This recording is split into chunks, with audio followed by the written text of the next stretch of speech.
Nerd Rage Renegades.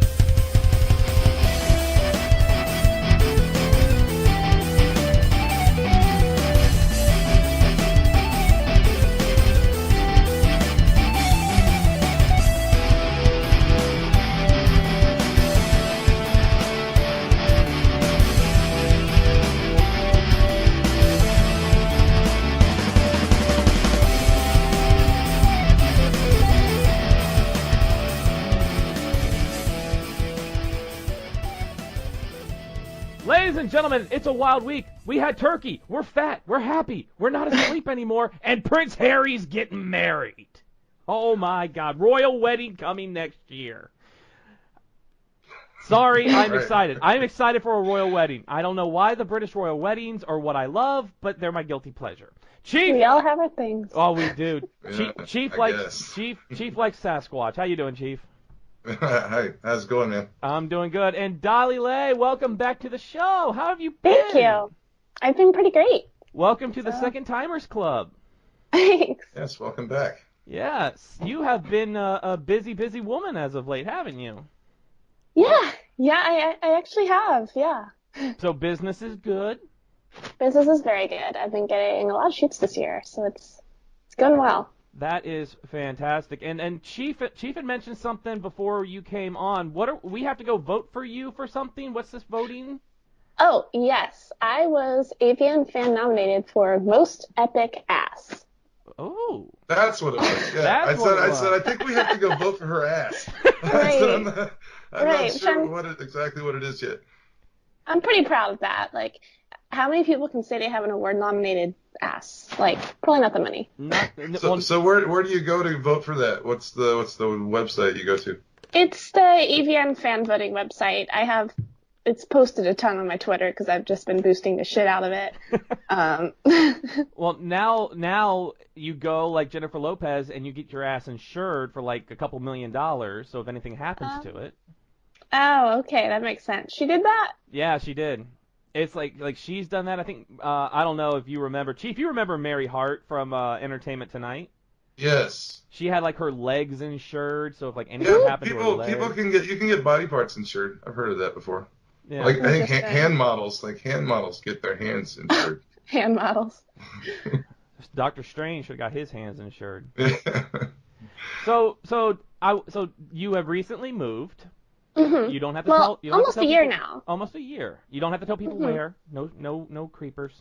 I wanted to ask because I see when people think of the industry, they think a lot about people. They live in L.A. They live, they work, but it seems like nowadays that's not the case. Is it because I've heard because L.A. is so congested? It's expensive to live there. Yeah. So for me, it's that. I mean, one is like I want to be able to take some time away from being in LA. Like I love people in LA. I love my work, but every now and then I need to relax a little more. I like that I could like drive 20 miles away and it'll take 20 minutes where I am. You know what I mean? Yeah. And it's also like I'm living in a city. Like I'm not afraid to say I live in St. Louis. And it's like there's a lot going on, but it's cheap. And Right. I mean, I can't really ask for more than that. I have like a nice place here that I could not afford in LA the same size and all of this, and Exactly. Oh, definitely. I mean, I just noticed that with a lot of the folks that we've talked to from the industry, that seems to be the case. Is they'll live, like you say in St. Louis. I know Ryan Riesling lives in North Carolina, and you guys do that once a month to LA for bookings, and then you come back home for a bit.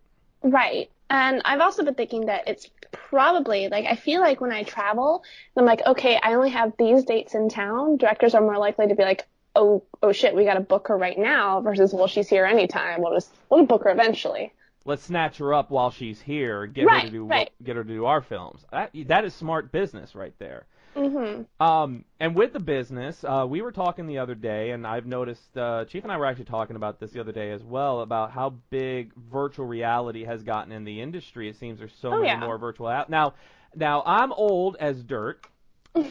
Chief is old like me. Virtual reality, when we were growing up, it was like everybody wanted virtual reality, and the closest thing we got to was the Virtual Boy from Nintendo with the red screen that gave you migraines when you played that damn thing. But nowadays, it's just so easy. You just get a VR headset, put your phone up there, and you're watching it. How big has that gotten in the industry lately? I mean, I think it's gotten pretty huge. I don't know how long it's going to last as far as, like the vanilla porn goes. I know it's definitely huge for femdom, for sure, because they want to feel like the dominatrix is towering over them and doing all that. Like a point of view kind of thing. But it's pretty, I mean, it gets doing pretty decent for, like, just straight up stuff now, because there's all these POV lovers, and this is POV to the next level. So it's like an immersion. The people want to feel that immersion in the scene with the performer. They want to feel like they are the guy. They don't just want to see a random guy. Right. That's interesting. Now, how is that shot? Is there different special cameras that have to be shot with it? Because we were talking about this the other day. I'm weird. I want to know behind the scenes. What's the cameras, the sound, everything?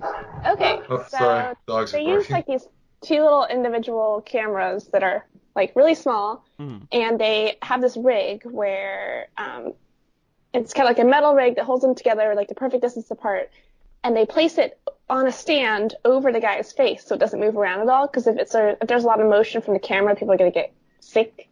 Right. So you don't want that. And so the guy just kind of leans back and is like going with the camera in front of his face.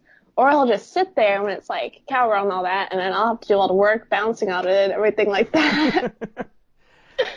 So did they have to do like a test, like, okay, you look right, look left? Because I know that you got to get like most of the room, so like if the person with the headset on, watching, like looks left or look right, you have to see what the person is there seeing. So is there like, before the scene starts, you have to test, hey, do a panorama, pan around, look up, look down?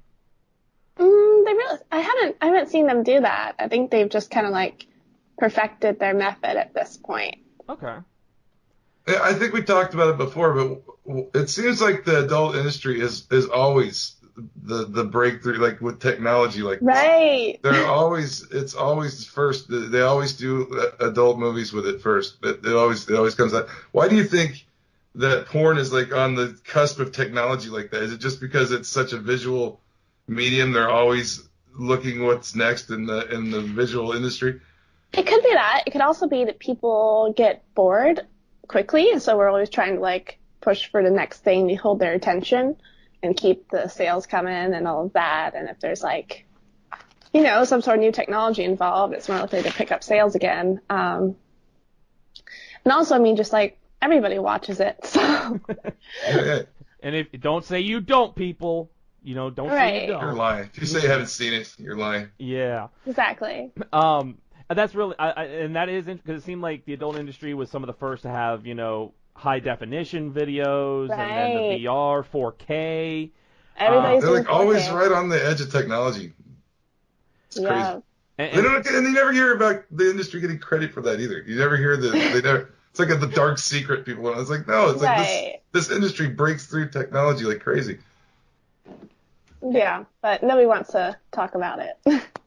I love talking about it. I think it's an amazing. Exactly. industry. Give credit where credit is due, people. And like I've said this to everybody. I even say this to people that that ask when they hear the podcast, they're like, you had so and so on. I'm like, yeah, because they're freaking the nicest people and the most awesome people on the planet. I mean, come on now. So you have been busy. You have been doing a lot of bookings. Yeah. And a lot of videos coming out lately, it seems. Looking at your Twitter feed, a lot of videos coming out. How has everything been going on those fronts with the performing and things like that? I think it's going really well. I think this year is when companies really started noticing me and started to be like, hey, that girl seems cool. Let's, start booking her. And I'm having a lot of fun with it. I don't know.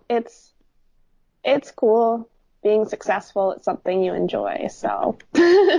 We'll get there one day, Chief. Never thought I'd really be doing this when I was younger, but hey, here I am having a good time, so. Do what you love, right? Just do what you love. Exactly. So, who have been some of the people you've worked with lately? Because it seems like you've been working with a lot of fantastic male and female performers as of late. Well, I just worked with Mindy Mink, and she was wonderful. She is, like, seriously one of the best girl performers I've ever worked with. She knows what she's doing. Trying to think. Who else? I worked with Tarzan for the first time. He was pretty funny. He's fun. And Logan Pierce, I think, for New Sensations. He was awesome. I'd love to work with him again. And I mean, there's been some other recent ones too, but it's hard to keep track of everything that's going on. But I don't know. I've been having like a lot of good luck with the talents I've been paired with lately, which is good. So how does the booking go? Do they? This is something I'm interested in. Because I know you're represented by somebody. Yes, correct? I have an agent. So do they do the producers of the film or the main housing, call the agent, they call you, let you know, hey, they want you to do a scene with so and so, and then you kind of give the yay or nay on that? Yeah, well, honestly, I don't normally find out who the talent is till the day before, but for the rest of it, yeah, like, here's your scene, here's the company, here's your rate, do you want it? They'll definitely do that, and there's only been a few scenes I've turned down, so normally what they get me is pretty good, so it's just easiest that way because I like having an agency because especially when I travel, I like that I can go home and take like a break from the industry and like besides selling my clips and all that, and I can just relax for a bit. Whereas otherwise, I would spend the entire time home trying to book myself for next trip, and I really don't want to be doing that. How is that as the selling of clips? Because it seems like a lot of performers are doing that as selling clips on different clip sites. How is that? Is that something that they, even though you have an agent, you're represented, that's yours completely, yours alone, or? Yeah, that's mine completely. Although the clip sites always take a cut. Right. I think it's good to have like extra sources of income when you're in this industry. I definitely only get a small fraction from clips compared to my professional shoots, but it's still, it's nice to have a little boost. A few years ago. They just allow you the freedom to control your own image, and whatever you do, you get to it. For sure. And I mean, I don't shoot for it all the time because I really do. I mean, I love shoots more, and when I'm in LA is when I'm with other performers, and often I don't have a lot of time to shoot for my clip stores just because I'm working. But it's just it's a good thing to have. So, and now, are those ones you create yourself, or they're customs? Like, people say, hey, I want to see this. I don't do customs all that often, but I'm open to doing them depending on it. But most of the ones here are ones I create myself or ones I made with my friends, and we're like, here, we're going to do these things because we think they'll sell. Mm-hmm. We just kind of collaborate on them together. Because I can just imagine the emails, if it's like, hey, I'm taking customs, some of the emails would be kind of like, what the hell? Are there like trends in the adult industry that you notice that come and go? Like trends, people want to see this. I mean, so everybody rushes best right now. Really, that's the biggest thing. Really? Yeah. And like, what was the last? Is there like a range, like all these different things that you notice? All of a sudden, everybody wants to see somebody with their sister. I don't know. As long as I've been shooting, like the last year and a half coming to LA, that's been the thing. Really? That's yeah. That's get into the psyche of people. Like, hey, this is all these people are thinking about. I don't know, but hey, whatever sells. That's right. Hey, there's a site for everything out there. I mean, there's cosplays, videos and things like that. Mm-hmm. So it's a big industry, and I'm happy that you're succeeding in it. That's the big thing, is I'm happy that you're succeeding and that you're happy with it. That's what I love, is that you're so happy with it, and you are fantastic to everybody. We follow each other on Twitter. We talk on Twitter. Mm-hmm. You are fantastic with everybody. And even Chief has said she's one of the ones that talks to me like on Twitter quite often. Yeah, well, I mean, like a lot of people come and go on the show. We'll see them on the show, and we'll talk to them maybe a couple of times on social media here and there, but you don't see them. And you're consistently active on Twitter all the time. Yeah, I'm pretty active. So I mean, she's cool. She's always really personal and cool. And now I know, because we have talked about this and I followed it. With the fame though has come a lot of, and I just want to. You don't have to talk much on it if you don't want to, but the fake accounts. Oh my god. That have been out there. That to the point that you've had to post screenshots of like, this is my Instagram. There is nothing else. Yeah. Especially in the past few weeks, there's been like 15 new catfishes pop up. And like people have actually scammed people out of money pretending to be me because these people think they're going to go off and marry me, and here's the money for them to come visit them. Like, holy shit, that happened. Like the FBI get involved in something like that? Do you have to deal with the cops or anything? I haven't had to deal with that. A lot of it's been in like other countries, so I can't really, All right. But honestly, I also can't feel too bad for someone who thought they were going to marry me because you're just not thinking. No. But it does suck that the people are trying to like impersonate me, and I don't really get the point of what they're trying to get out of it unless they're trying to scam people, because then I get it a little bit. But otherwise, it's just like too much time on your hands. Like, be your own. It's mind-blowing how weird people can be. I never knew until the internet came along. I was born before the internet, so I remember what the Earth was like without it. And since like the way the internet is now, it's just like it exposes kind of who people are, like everywhere. You see, and it's like, God damn it, I can't believe how weird people are in some places. It's just strange. They do strange things, pretending to be other people. Right? Like they've even been like posting pictures of my dogs and stuff, and I'm like, that's weird. Dude, leave my dogs alone, fake me. They got nothing to do with it. At least I know if we're ever in the same convention or something, and I say, hey, you want to hang out? I know it's you because I have your proper information. If we're ever in the same place, I don't know. Chief and I, we don't get out much. They don't let us out of our couches. Until C2E2, then Chief and I get to cut loose at C2E2. Yeah, that'd be fun. Oh yeah, that'll be great. Everybody come to C2E2 this year because I'll be there. Everybody come to just a quick plug. Everybody come to C2E2 and hang out with us because we're gonna be there tearing up the floor. So I see your PlayStation controller behind you. Oh, yeah. What have you been playing? Honestly, I've been playing more Xbox lately because it is my system of choice. Like I like them both. And lately I've been playing a lot of Dragon Age Inquisition. Okay. And I just started one of those. Which one is it? I was also just playing the Walking Dead New Frontier a little bit. Those games are upsetting.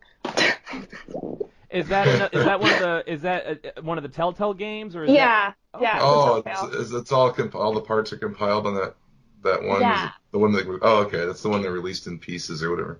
Those games make me cry a lot. I haven't played those. The only one I played of The Walking Dead was the Daryl one, the Survivor. I heard that one was really bad. It used to freak me out because I had this surround sound on in my system, and you just hear the moaning and you don't know where it is, and it would just give me anxiety. I hated it. It's funny, it scared the shit out of me. Honestly, as someone who loves like horror movies and horror comics, I love horror comics too. I struggle with playing horror games.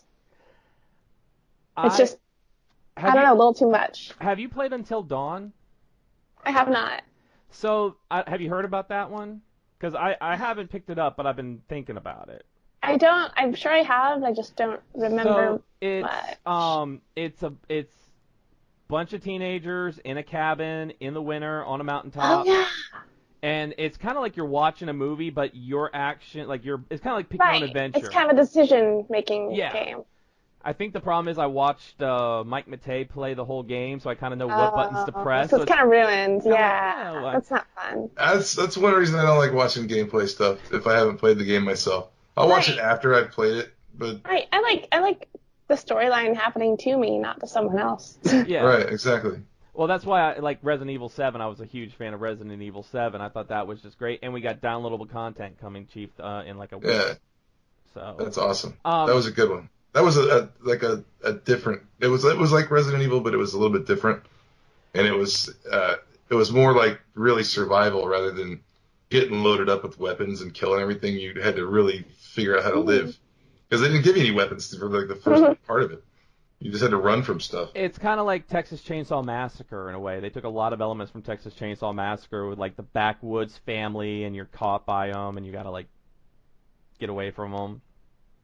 Recommended, Dolly. Recommended. I don't know. It's me and horror games are just We're not friends. We should have had you on in October during Horror Fest. You could have geeked out on horror films with us. We'll have to. Oh, yeah. You know what? I'm going to keep that in the back of my head for next year's Horror Fest. All right. Because every year Horror Fest is our month-long horror extravaganza in October. So if you're a fan of horror movies, you're right up our alley because we love talking horror films. So, What are some of your favorite horror films? I don't think we ever talked about that. Well, actually, I just completely fell in love with the most recent It. And that was good. I saw that. And while the storyline for the most recent Annabelle wasn't the greatest, that thing scared the shit out of me. Like, I was like, there was only one other person in the theater when I saw that, so it was like, ah. But it's like that was better than the first one. I saw the Annabelle creation a couple weeks ago, I think. Yeah. I thought it was better than the first one, but I didn't watch the first one because I heard bad things about it. It was really goofy. There was one part of it I saw that in the theater too, and there was one. I went with my sister, and there was a part that came on, and it was it's when the doll, like, there's like a guy dressed like the devil, like holding the doll up and like shaking it. And it just struck me as so funny. I laughed at it. Like, I couldn't help it. I kind of laughed. And I looked, and my sister was laughing too. So I was like, it's not just me. This is a piece of shit. It really is goofy. Yeah. And hear good things about that. So. Especially when you know that the real Annabelle doll was a Raggedy Ann doll. It wasn't like some porcelain doll. It was a Raggedy Ann doll. Well, those always creeped me out as a kid. Like, I had a friend who had one in the basement, and I swear, like, every day it was in a different spot, and nobody had moved it, and we all thought it was haunted. I hate those dolls. That Annabelle's still on display, though, I think, at the Warren Museum. She's still on display. Yeah. It's kind of cool. I mean, I do like that those are always, like, based on supposedly real things. Like, I think that gives it a little extra... Yeah. Like the same with the Conjuring ones, right? Yeah. They're in that same world. Especially anything with the Warrens, because like Amityville was actually based on with the Warrens. You know, and of course then they blew Amityville out of I think the newest one's got Bella Thorne in it. I don't know. I don't know what that girl does, but ooh, hello, phone call. But no, that. Like I said, we're big horror film fans. In fact, at some point, so we haven't. I'll let you in on this. Maybe you'll be interested sometime when you're not, out in LA and you got nothing to do, and you just want to come on with us. We are now doing film commentary tracks on our YouTube channel. So what we do is we get on, just like we're doing now. We watch a movie together and we basically make fun of it. That sounds awesome. So if you're ever down to join a special guest on making fun of some really bad movies. Yeah, I love terrible movies. Then you're going to love the one we're going to drop this week. Oh, it is amazing. What is it? Chief, would you like to tell her what this week's movie is that we just did the other night? What was it, from 88? I think it's from 88. I can't remember if it's 1988. It's a Predator ripoff called Robo War, and it's I don't know. I can't tell where it's made. I don't know what country it's supposed to be in, but it's a killer robot versus Red Brown, the old Captain America from the 70s, and it's him and like a group of guys like in Predator, and they fight a robot in the jungle, and it's really low budget, and it's almost like a scene for scene remake of Predator, but on a really low budget. Nice. It's really funny. It's hilarious because half the movie it's like they don't know what they're going after. And then they come across, like, they're in the jungle. I mean, they're, like, in the jungle. All of a sudden, they find, like, a road and a bridge and telephone poles, and they gun down a bunch of people with no reason whatsoever. Then they're back in the jungle hunting this thing again, and it's hilarious. You just don't know what's going on. You don't know what's going on.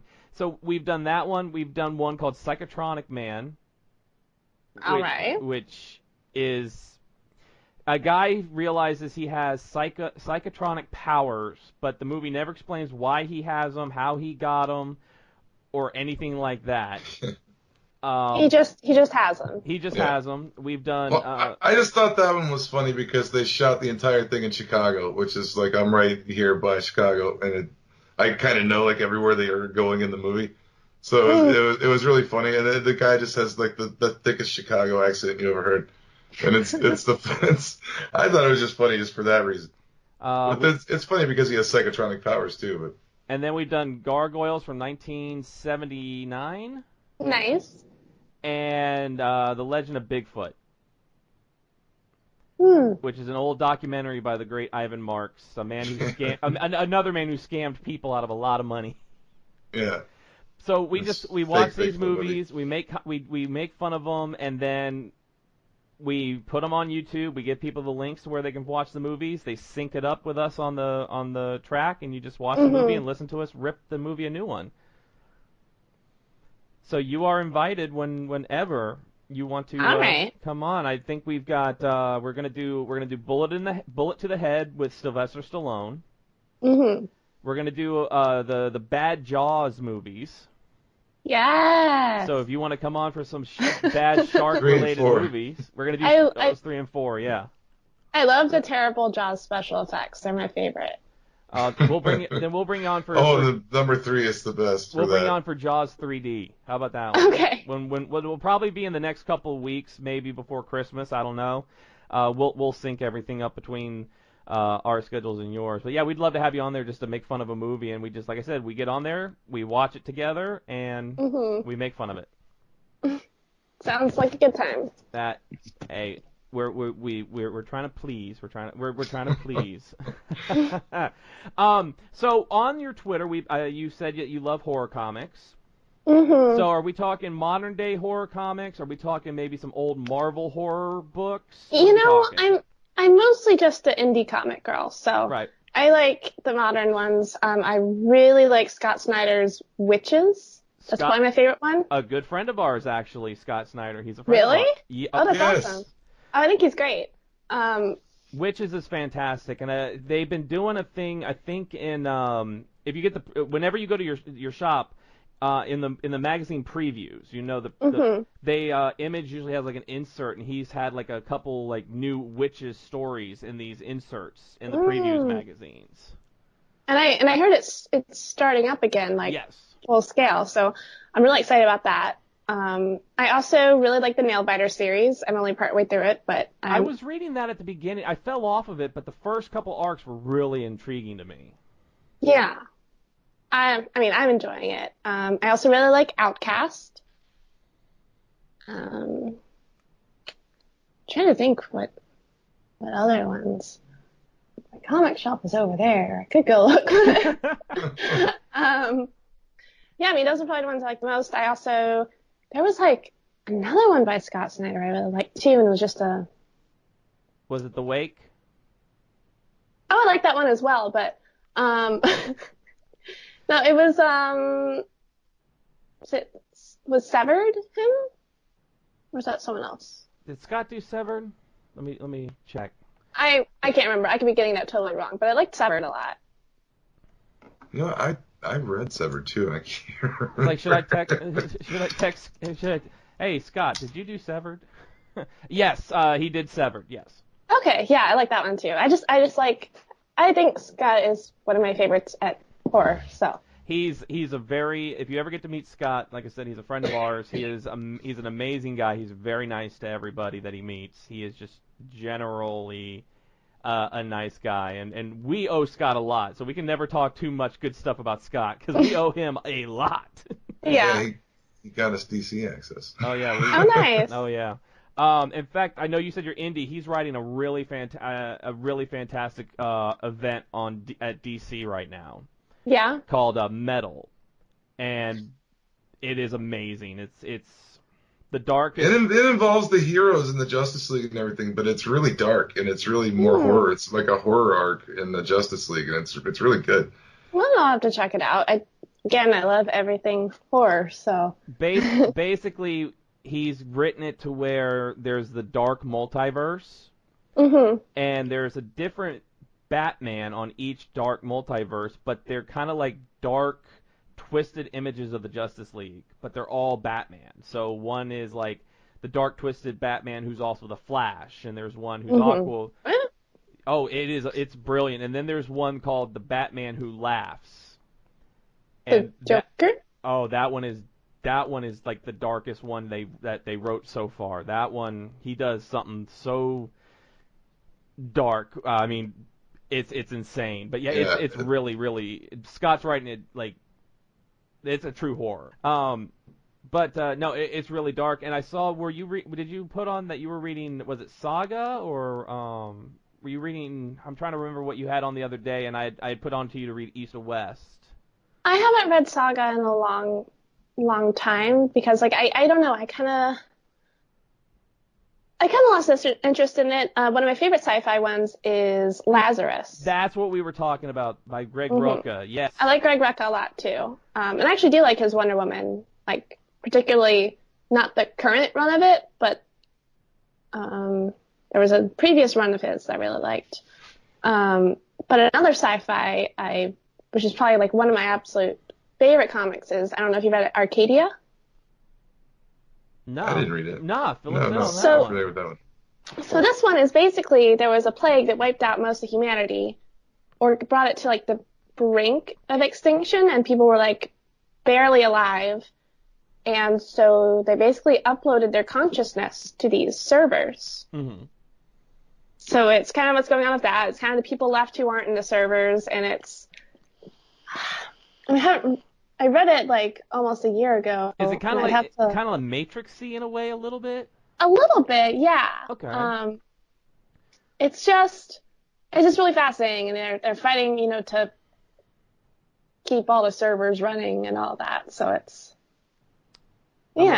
just really cool. By Alex Packnadel and Eric Scott Pfeiffer. Okay.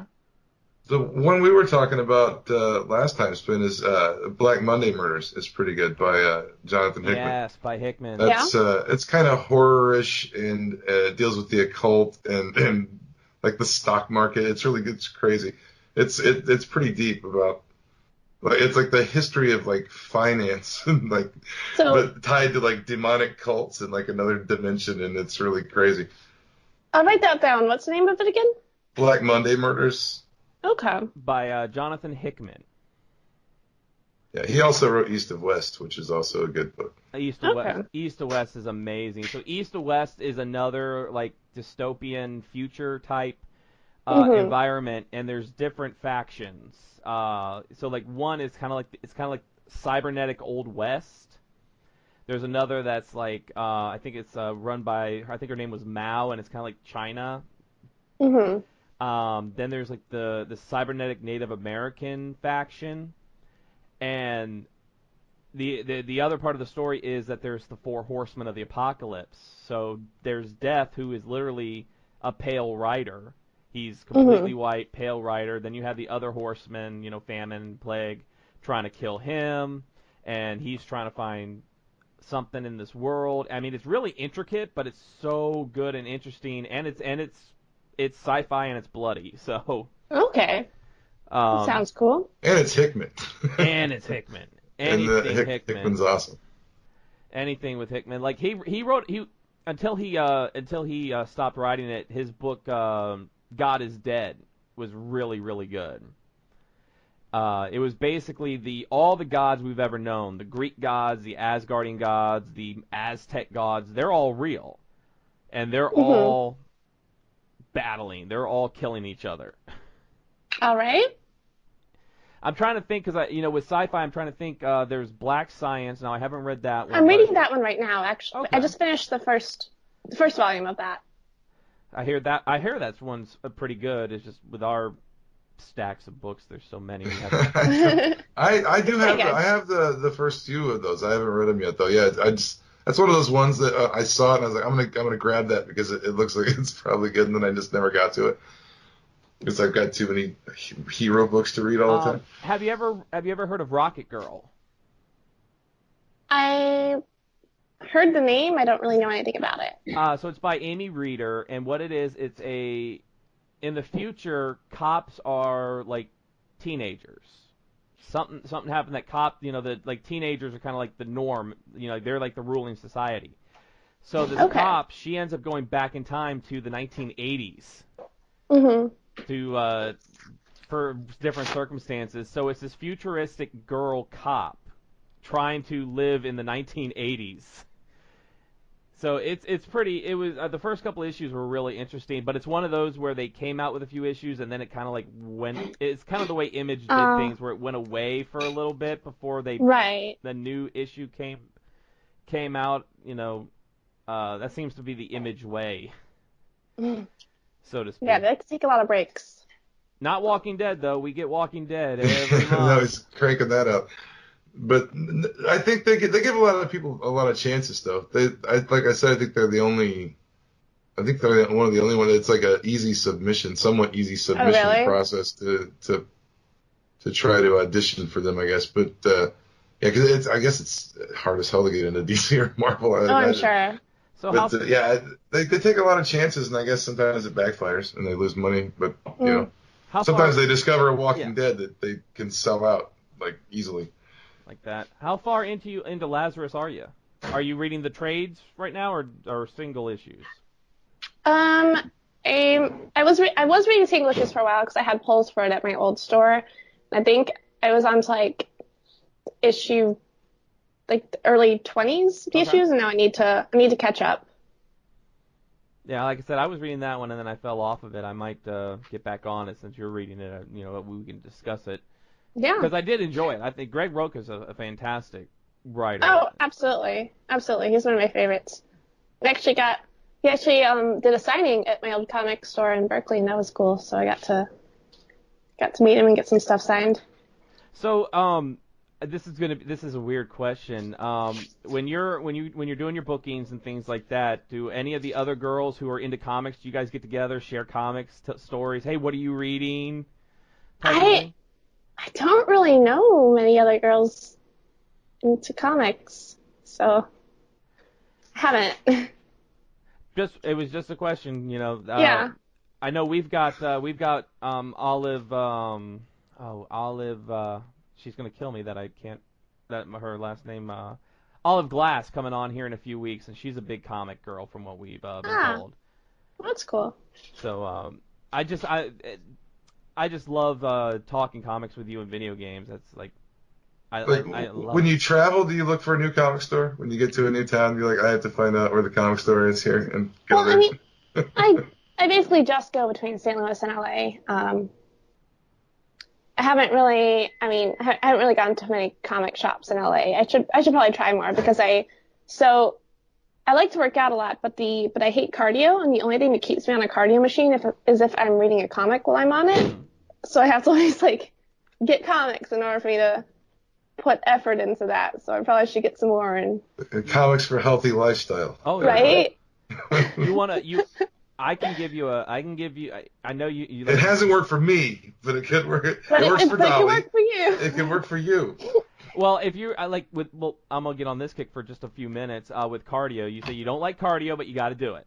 Mm-hmm. What if I could give you a low impact cardio workout that is guaranteed that will give you some good results?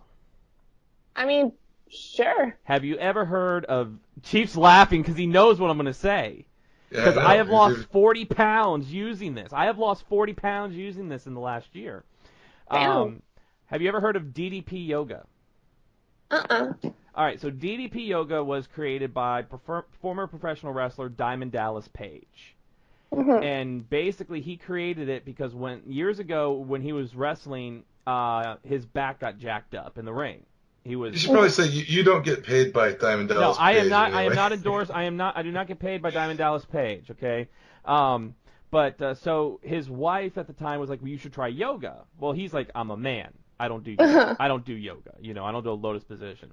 But he took the yoga positions, incorporated it with cardio, and found that it actually strengthened his back and allowed him to get back to the ring faster because it strengthened it out. So I was like struggling after I got out of the military. I really started struggling with weight. Depression and everything hit me, PTSD. I started gaining a lot of weight.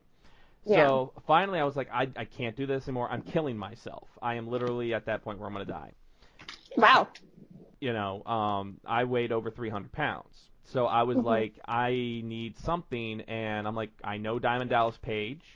I've watched him since I was a kid. I'm going to give his thing a try. The workouts are 20 minutes on the Beginner 2.0. They're 20 minutes. Within 5 minutes, you're sweating buckets because he gets your heart rate up.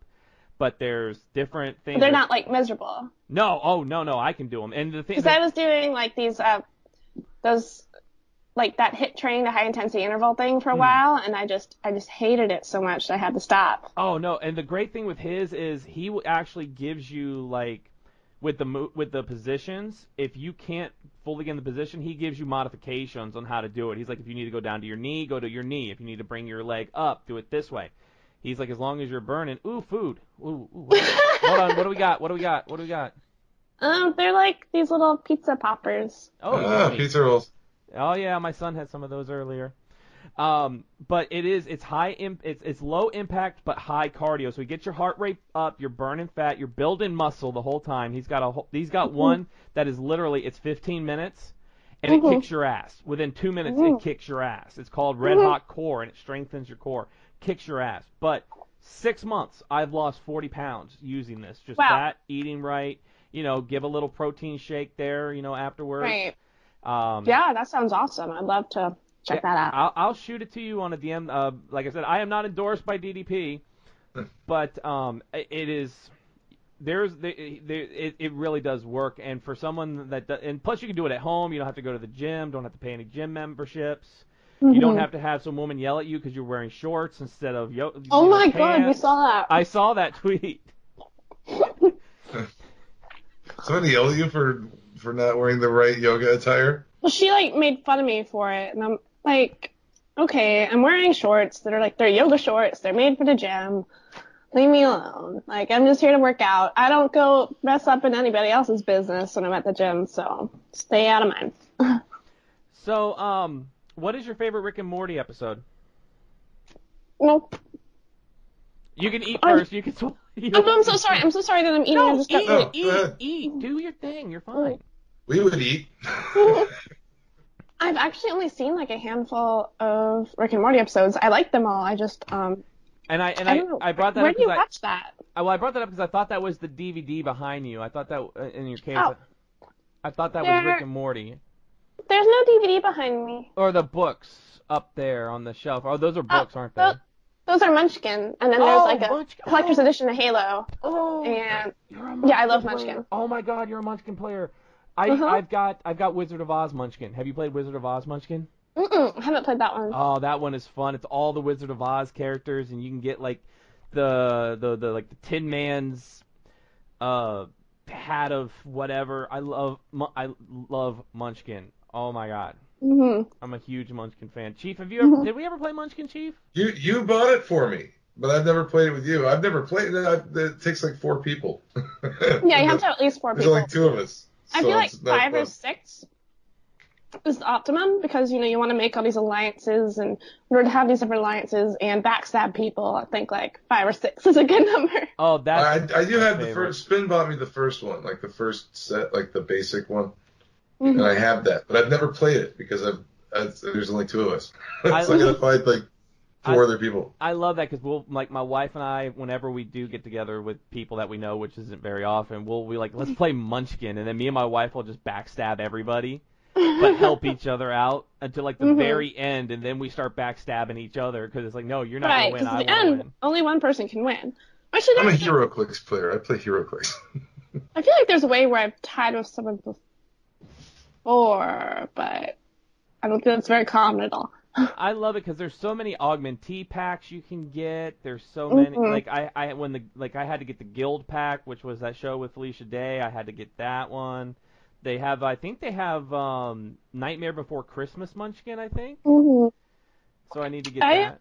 I really like Munchkin Apocalypse a lot. I like Munchkin Zombies. Like the regular Munchkin's good too. I have my Adventure Time one, but I like Zombies a little more than that one. Is that Adventure Time Munchkin or is that the Card Wars? Munchkin. Oh, okay. Chief's got Card Wars, so big board game players. So if we're ever in the same place, we're gonna have to play some board games. Okay. Have you ever played Ticket to Ride? I don't think so. So that one, it's really, really fun. I enjoy it. I play it with the kids. So you have it's like there's Ticket. So Ticket to Ride is you have the United States, and you get these cards, and it will say your route is L.A. to St. Louis. You have to build the train from L.A. to St. Louis and hope that the other players don't block your train and you have to go around.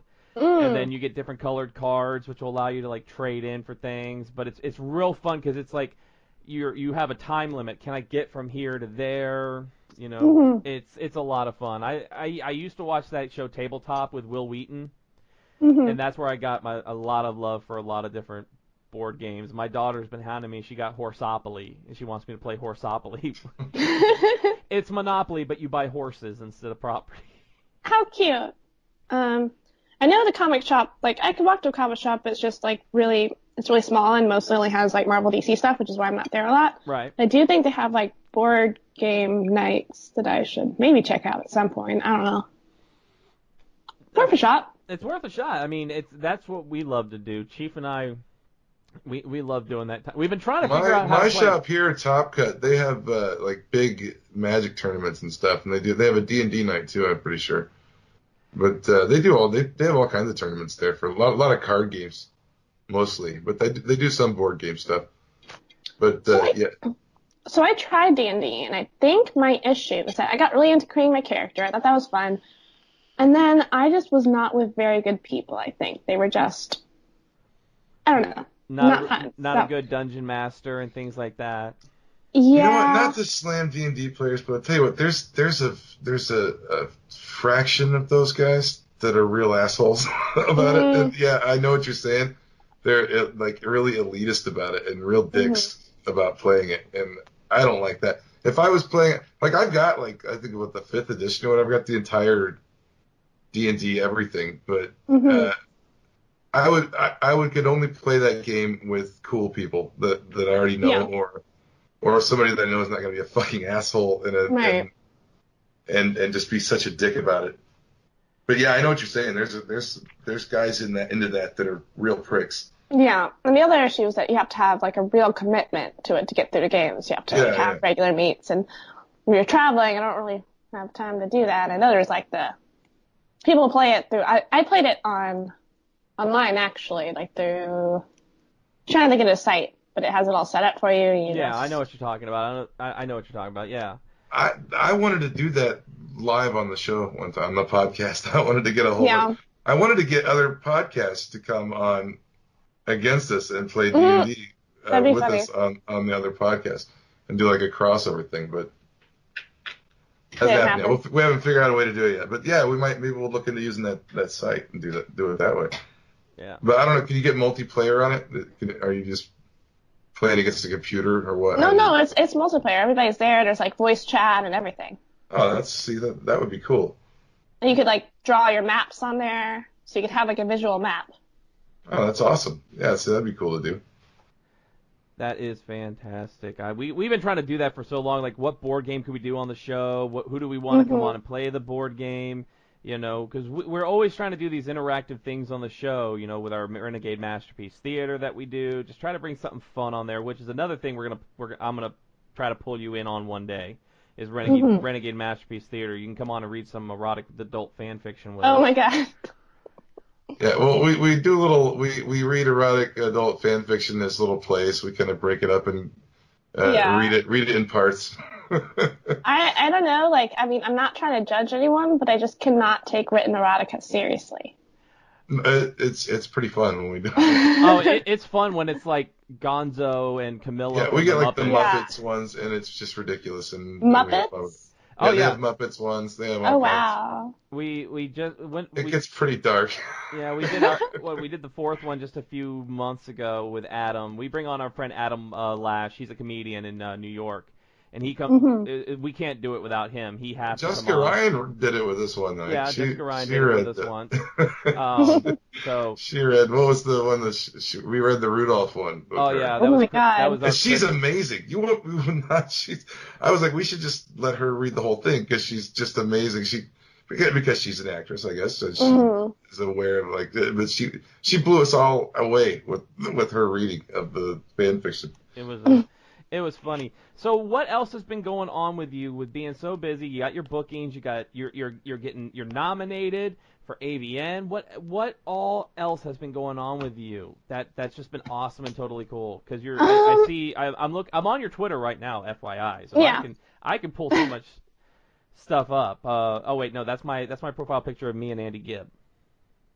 I started traveling for concerts every couple months, and that's been a good time. Who have you seen so far? I've seen All That Remains and Dead, and those are two I've probably seen the most. just Dead, not The Dead. Just Dead? Right, Dead, D-E-D. Okay. They're actually my friends, and they're really good, upcoming, new metal band, and I don't know. So if you haven't listened to them, you should check them out. I will. I'm a metalhead, so I will definitely check them out. So that's I'm gonna make a note right here. D-E-D. Mm-hmm. And I went to that big festival in Louisville, Kentucky, to Louder Than Life with all the bands. That was pretty fun. Yep, I just found them. Oh, and they're from Arizona. Cool. Yeah, we're with our music. I'm a metalhead. I love metal, so I'm gonna check them out. And of course, rip Malcolm Young from AC/DC the other week. I don't think we mentioned that the other week, Chief, the death of Malcolm Young. Mm. We're losing a lot of good musicians here lately, Dolly. Yeah. A lot of good musicians. What can we do about it? What can we do about it, Dolly? I don't know. Cry, I guess. So with the AVN, of course, the AVN Awards are next year, correct? Yeah, in January. Okay. So all of our listeners need to go and vote for your posterior. For my butt, yep. I love having you on. That's my biggest thing is I love having you on. You're so much fun. Well, thank you. You're so much fun, and I hope you have fun every time you come on with us. Yeah, for sure. I'm gonna keep sending you comic stuff. Okay, Anytime awesome. we come across a good one. You're an indie girl. I still say you should check out the old school Marvel horror books. I'm talking okay, I'm willing to give anything a try. Tomb of Dracula. Okay.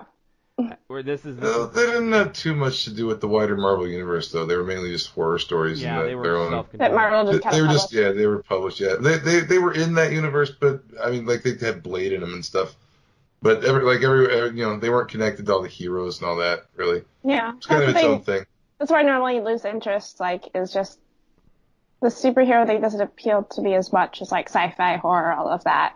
Right. I mean, they do have my exceptions. I like Greg Rucka's Wonder Woman, but for the most part, I'm just kind of. Oh, and Hellcat. The Marvel horror stuff in the 70s was pretty much kind of its own thing. Really.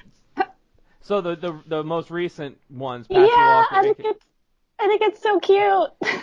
And see, and that was my issue with it. It was so cute. Oh, I don't know. I'm not normally as into the cutesy things, but I just really liked it. You know what? I did like it at the beginning. I thought it was really interesting because Patsy Walker, the character, has been around since Timely Comics. Mm-hmm. When Marvel was Timely Comics in the Patsy and Hetty books, and it was that teenage romance type comic book. Mm-hmm. And they decided to take her character and bring her into the main Marvel universe where she was an abuse victim. Because her boyfriend, Buzz Baxter, beat the living snot out of her. Right. Am I correct on that, Chief? Yeah, also known as the villain Mad Dog. Yep. And then she ended up marrying Damon Hellstrom, who is the son of Satan. Right. And now she finally got divorced from from the son of Satan, and came back. So I've always loved the character of Patsy Walker. I think it was the art style kind of got me, the cutesy art style. I get it. Kind of got me.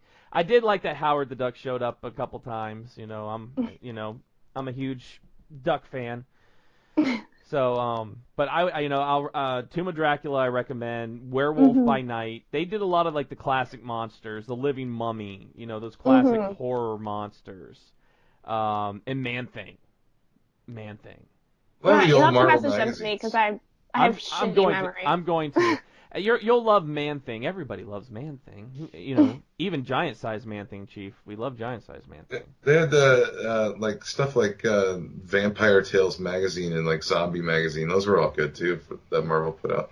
They use. Well, that's kind of like monster creature feature kind of horror stories, but they're pretty good. And they did a long run of like Conan the Barbarian, if you like the swords and sorcery type of thing. They did a lot of that. But anytime I come across something, I'll be like, at my shop, I'll tweet it to you like, hey, have you read this one? Because all right, awesome. We live at our comic shops.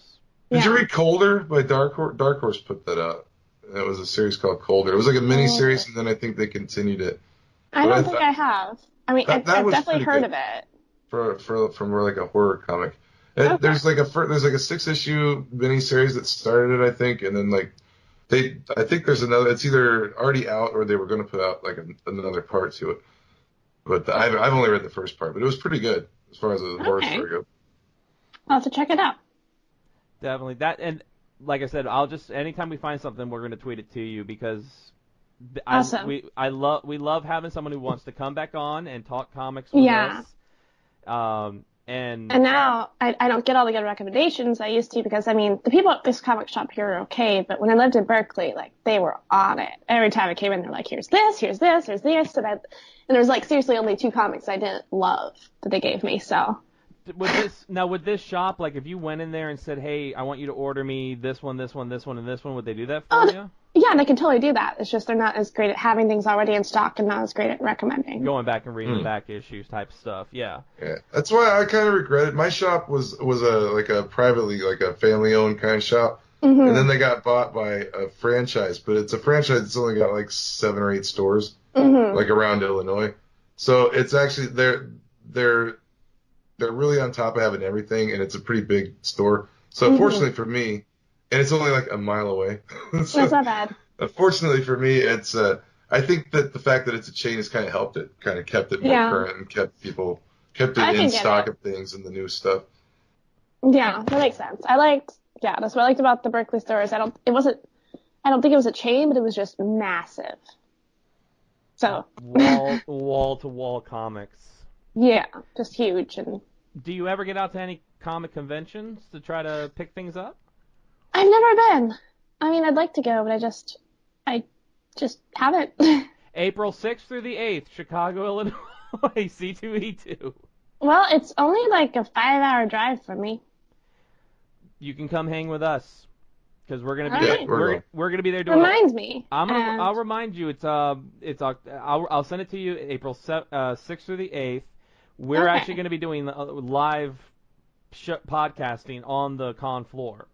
It's a really good one. It's not as the huge like media mess that San Diego is, but it's still kind of middle of the road. It's still pretty big. Like they still get some huge guests there and good writers and artists and stuff.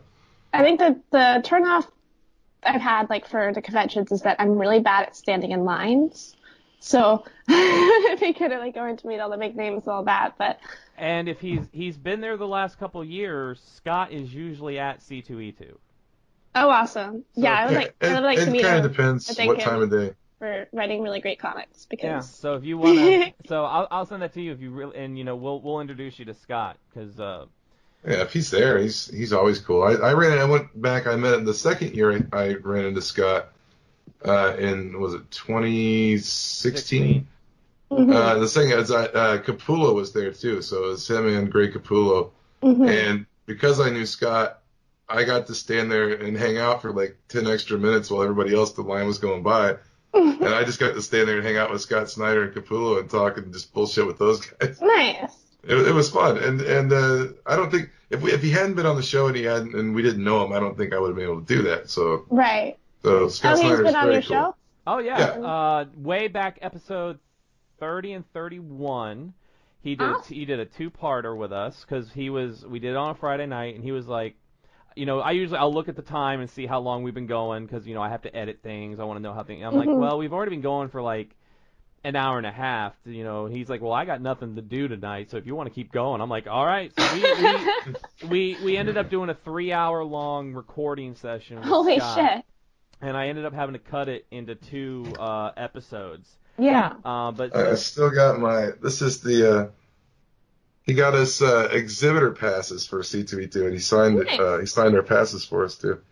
He's a fantastic guy, really good to his fans. So if you're able to, it's usually a Thursday, Friday, Saturday type of thing. Right. Yeah. So, you can come on. Yeah, I'll up. try to make it out. We can do a live commentary track because we're planning on doing live commentary as well.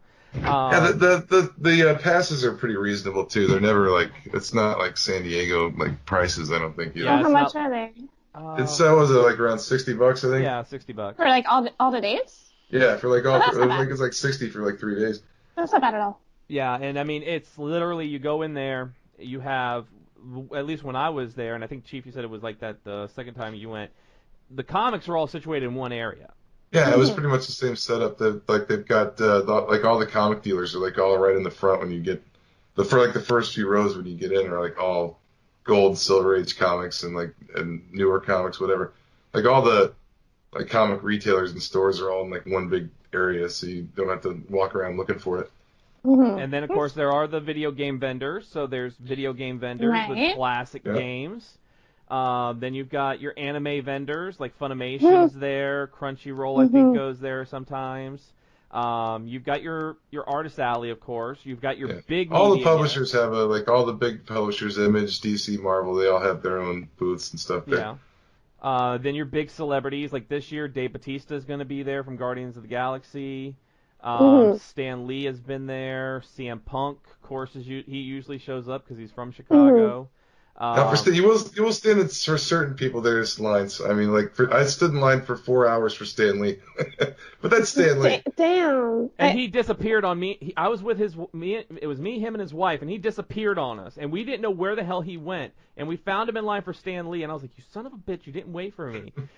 But we got our comic signed, and but it's a fun time. It's not like San Diego where it's like you can't walk. Right. It's just it's a lot of fun. It's pretty open, and it's still big enough that cool people are there, and it's still small enough that it's not a pain in the ass. People are very respectful, so I'll make sure you get all the information on that. We're waiting on our press badges to know if we got our press badges or not, so we can get in there. So with that. Are there anything coming up for you that we should be on the lookout for, or the fans should be on the lookout for? I mean, I'm always having new videos released, but there's nothing in Oh wait, actually, I was the lead in an Adam and Eve feature, which I don't know when that's coming out, but that's exciting. It's called The Girl in Number 9. It's about a phone sex operator. Okay. And I play the lead role, so it's like a full movie type thing. Oh, so that one. And it's coming out soon. You don't have a release I don't know. I have no idea when it's coming out, but it is a thing that we filmed, and there's a lot of acting in it, which I thought was really fun. So everybody check her Twitter because she'll probably say when that comes out. Oh yeah, for sure. So tweet that out. Was that the first time you ever done something like that with where a lot of the acting in it? No, I've done a few features before, but it's probably the biggest one. Would you ever do one of those parody? Oh yeah. If you could pick a movie or show to do the parody of, what would it be? Oh God. Well, it's already been done. Game of Thrones has already been done. Like twice, I think. Yeah. God. I'll have to think on that one and get back to you. Chief was mentioning you've been talking a lot of Game of Thrones on your Twitter lately. Well, because I hate Arya so much. I'm sorry. Yeah, why do you? Okay, hold up. Now, why do you hate Arya? You said you almost didn't hate her. Why do you hate Arya? Right, because I was like, okay, she had some cool things this season, and now she's trying to blackmail Sansa, who's one of my favorite characters. So how dare she? I think that's where I'm getting a little. I think that's where I get a little mixed up because I love the book so much. Okay. And I'm sure she's better in the book. Well, in this newest season, the book hasn't gotten there yet. Right. We're not even. He's still writing this past season. Actually, the past 2 seasons, he's still writing the book. And so Arya is still blinded in over across the water in the books. She's still blinded. She hasn't got her sight back. She hasn't even gone and killed Walder Frey or anything. So I don't even know how it's all going to work out because, the book is just so it's so. I think it's just because it's a lot more detailed than the show. Right. And I do love Maisie Williams. I think she's an amazing actress, and I love seeing how she's grown. I'm sure she is. I'm sure she's a wonderful person, a great actress, but I really don't like her character. She was good on Doctor Who. I never got into that. She was, and I like Sansa, and I'm waiting to see what George R.R. Martin does with Sansa in the books. So I wonder if it's going to be the same, because the show did change a couple things, because in the book, Ramsay Bolton didn't violate Sansa in the book. They passed off Sansa's friend from childhood as Sansa, and he married her instead of Sansa, and he did all that stuff to the friend, not Sansa. So it's kind of going to be interesting to see how Sansa will differ from the show to the book, because that never happened. And so right now the show is ahead of the books. The show is actually it's way ahead of the books. Really? Okay. I don't watch the show, or I've never read the books or watched the show once. There are people that are dead in the show that are still alive in the book, and vice versa. It's it's TV. Mm-hmm. And of course Sansa is Jean Grey, and she's going to be in the new X-Men movie. She was in X-Men Apocalypse. Now she's going to be in the Phoenix one. She is going to become the Phoenix, so that's going to be interesting. So Dolly, tell us all your real social media accounts, not the fake ones. So tell us your real ones.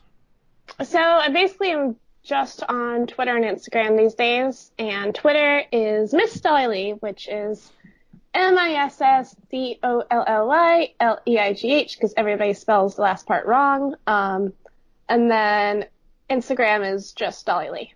So if you see her on Tumblr or Snapchat... Well, I do have a Tumblr, but I'm not that active on it anymore. If you see a Tumblr that is very active... Yeah. It's dolly.net or Dolly Leigh official, because someone took Dolly Leigh after I changed it one time, so... And if somebody wanted to purchase a clip or anything like that? So the store I prefer is my amateur porn, so amateurporn.com/Dolly Leigh. And I'm going to be uploading a few more clips of that tonight, actually, so... And then you go to AVN Awards and you vote for the best bootay, which is going to be Dolly. We gotta win this for her. Right, because how cool would it be to have a trophy for my butt? That'd be... Now, would it say, I'd be Dolly's butt on the trophy? It'd be most epic ass on it. I think mine deserves a trophy, too. So I agree. Everybody go vote for Dolly. I think there should be a category for most friendly podcasts at the AVNs, and I think we should be nominated for that one. Can you for sure, I'd vote for you. Put a word in for us with them. Dolly, it's always a pleasure to have you on. We're going to have you back on anytime you're home and you want to do a podcast. You just let us know. You have an open invitation. You have an open invitation. All right. Well, thank you. So, Dolly, we want to thank you for coming on with us. Always a pleasure to have you on. And now we are going to be getting into this week's DC Comics. So let's hit that spoiler alert. Spoiler alert! Spoiler alert! The Renegades are about to spoil this week's DC Comics. So this week was annual week for DC Comics. It was a little confusing. We got a lot of books at a very short time, especially with Doomsday Clock coming out last week. I mean, comics have been crazy. It's been crazy. Especially when DC sends the books, that's like a lot of books. And when there's a holiday and they're putting out the annuals too and everything, then we get swamped. Definitely, I mean, and then, going to my comic book shop and getting my, week's worth of comic books and trying to read through them and knowing how, on some DC Comics I'm backed up on and trying to figure out what I'm backed up on, but what I'm not backed up on, it gets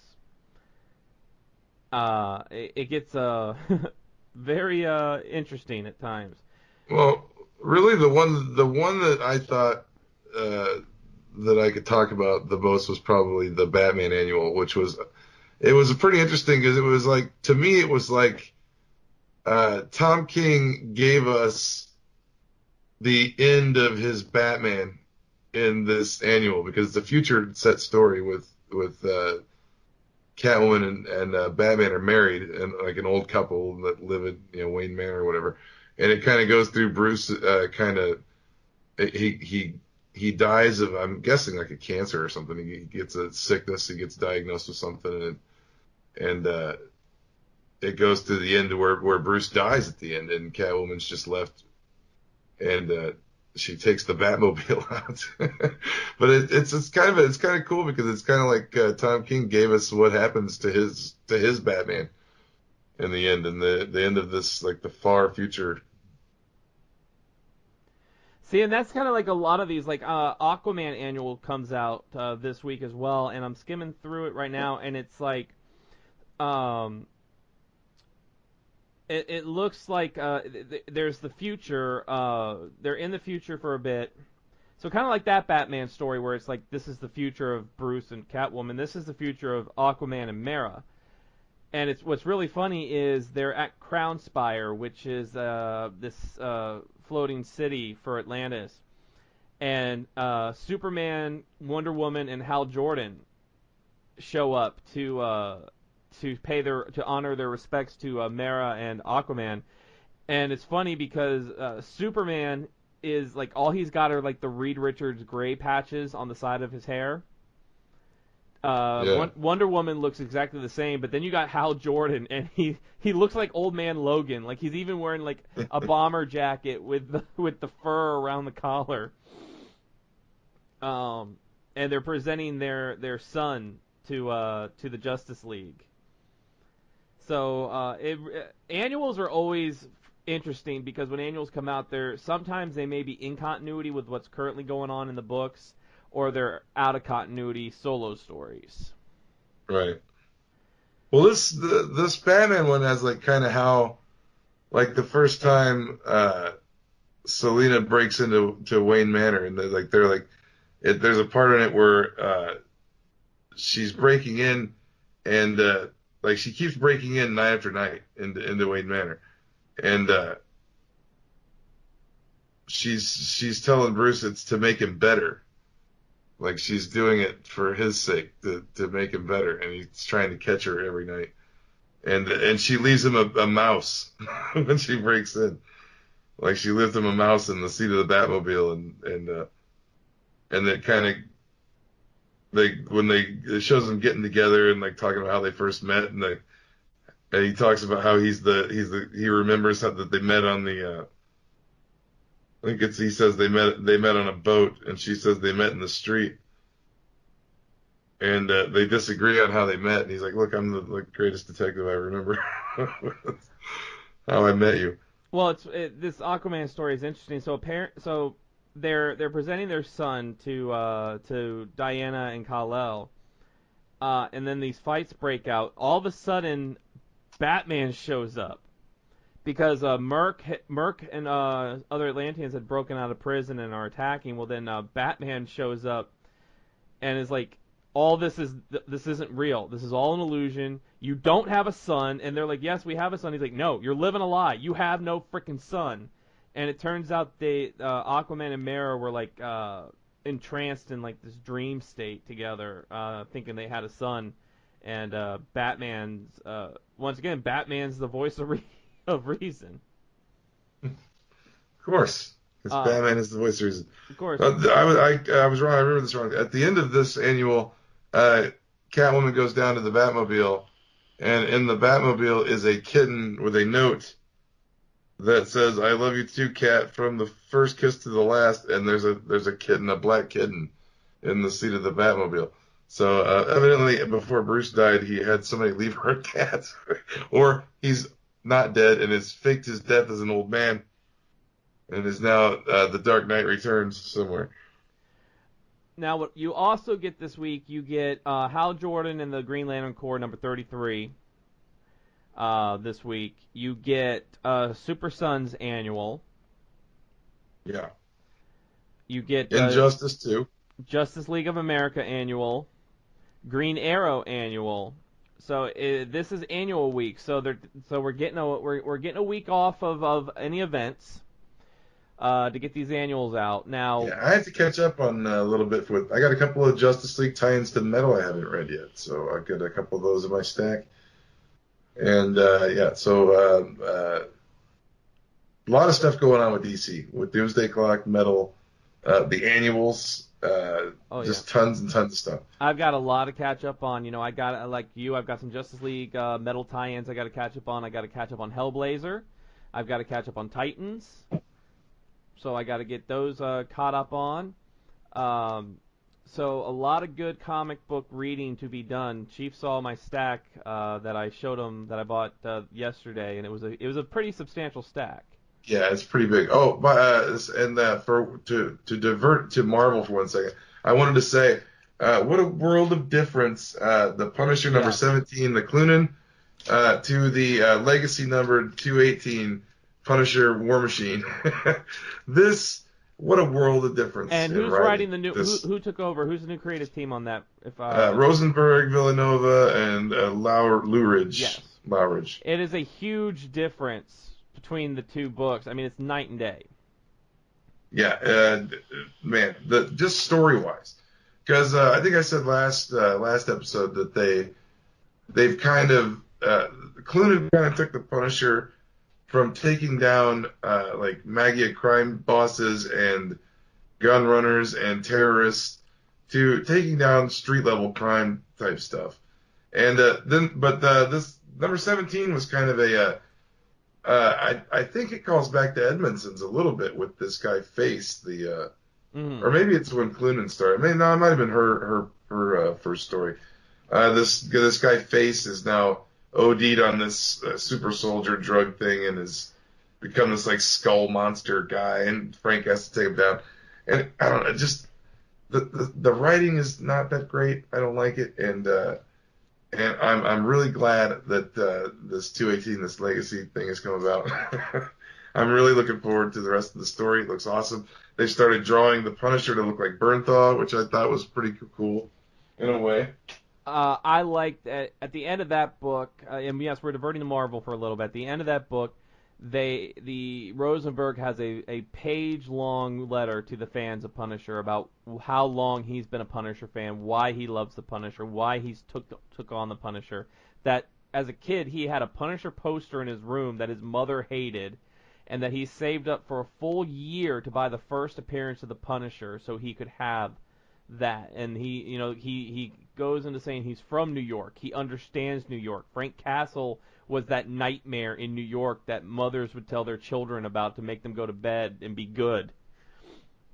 So I enjoyed it. I really do enjoy it. And he has mentioned in I think it was a step in the right direction to what the Punisher is. I think it's definitely more Punisher than. I wouldn't say I'm not bagging Cloonan as a writer. I'm saying that I don't think the Punisher was necessarily her thing. Yeah. And I think that this definitely is more Frank than the Cloonan series. I will say Marvel right now with the Legacy books. Now I read a couple of the one shots. I really enjoyed the Power Pack book. I thought that was a really great way to reintroduce the Power Pack and let us know what's happened to the Power Pack.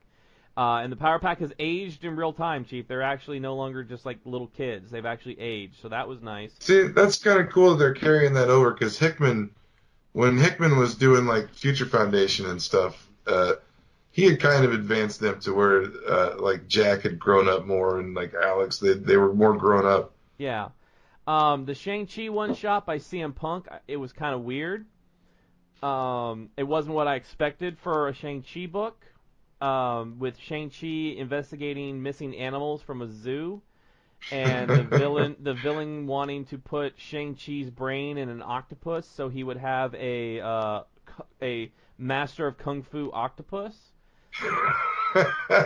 It was kooky, it was crazy, but there was that is weird, because his Thor annual wasn't weird like that. He did a fairly decent job. There was still some good martial arts in it, but it was weird. But I loved also on these books they have said that if you like the one shots and you want more of adventures with these characters, write to Marvel, let them know you want to see these books. So if you want to see Power Pack, if you want to see Shang-Chi, I haven't read Silver Sable and the Wild Pack yet. I don't know how long this arc is going to be and if Cloonan is going to come back to Punisher or not, but this is part one. This Punisher War Machine is part one, so there are more parts coming to this. Yeah, to he this said arc. it's not going to be long. There's a reason why he has the armor, but it's not going to be like he's not replacing Rhodey as the War Machine. There's a specific reason. My favorite one is at the last panel where Nick Fury says, "Just remember when the mission's done, that comes back to me," and Frank just goes, "Fuck that." Yeah, he just flies off in it. But Marvel, that picture looks a lot like Burnt Off. Like the last two panels look like they specifically drawn it based on Burnt Off. Yeah. But Marvel is doing some good stuff. Like I said, I really enjoy the X-Men run. I really like Legacy. I thought Aaron did a fantastic job. Legacy was great. I know with the show coming out, I have been picking up the new Runaways book. I'm not sure what they're going to do with it because it is kind of weird, and they did hint at something really, really kind of off-color, kind of weird in this next issue, in the issue number 3. Basically, the storyline is Chase Stein goes back in time to save Bert, who died in one of the original Runaways books.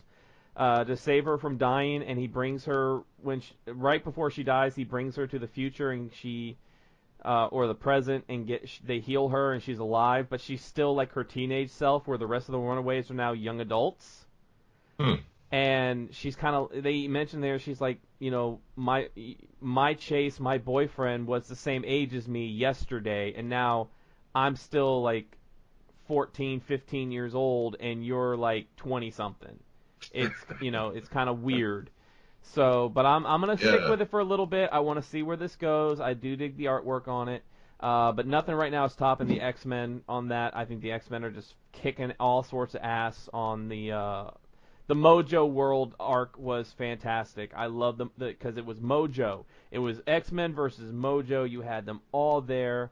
You had Kitty Pryde. You had Old Man Logan, Nightcrawler.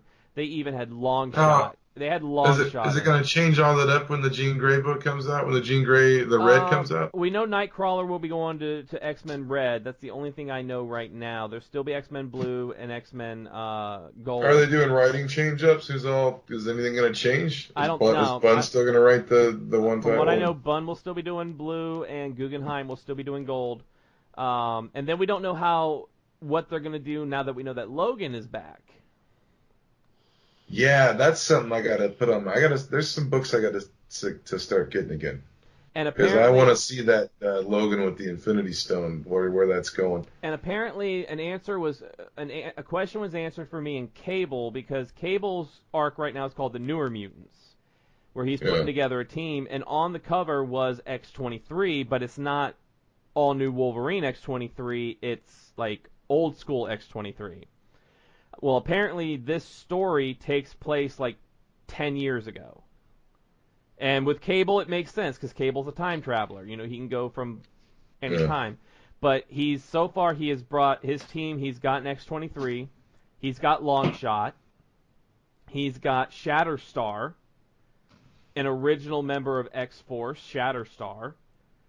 And you know what? Though did Rob Liefeld create that character?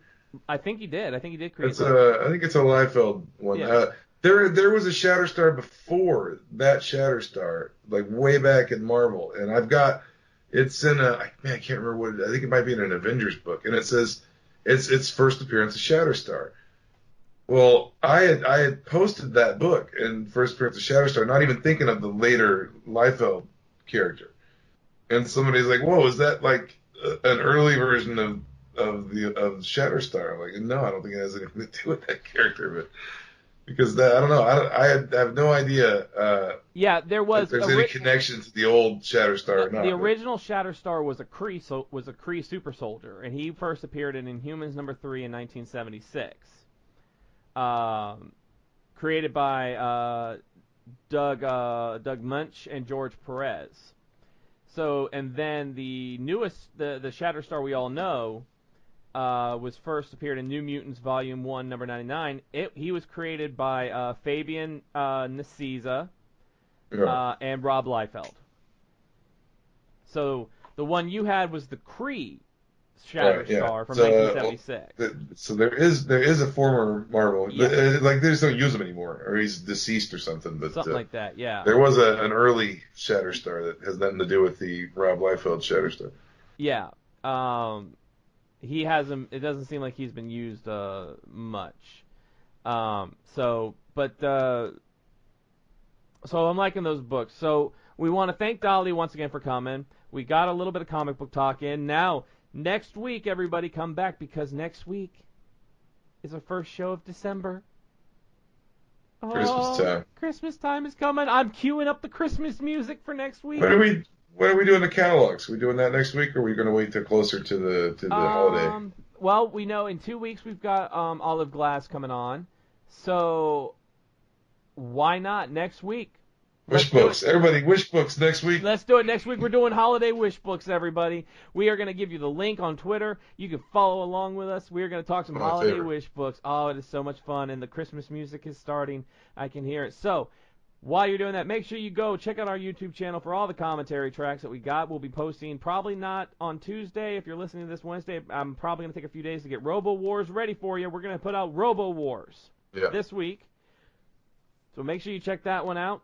You've heard on the show, we're going to have Dolly Leigh come and do some for us. Remember, she is at Miss Dolly Leigh on the Twitter. Go give her a like and go vote for her posterior on the AVN. And she's on Instagram, too, I think she said. Yep, and she's on Instagram. Follow Chief of Space Chief 75. Follow me at Nerd Rage Renegades on the Twitter.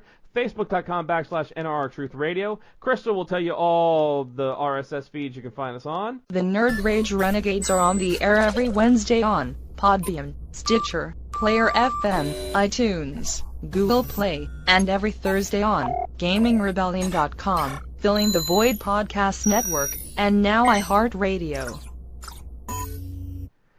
So with that, Chief, I want to say the Doomsday Clock has clicked 1 second closer.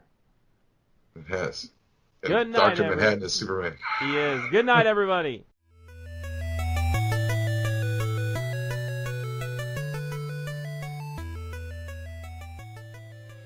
Nerd Rage Renegades.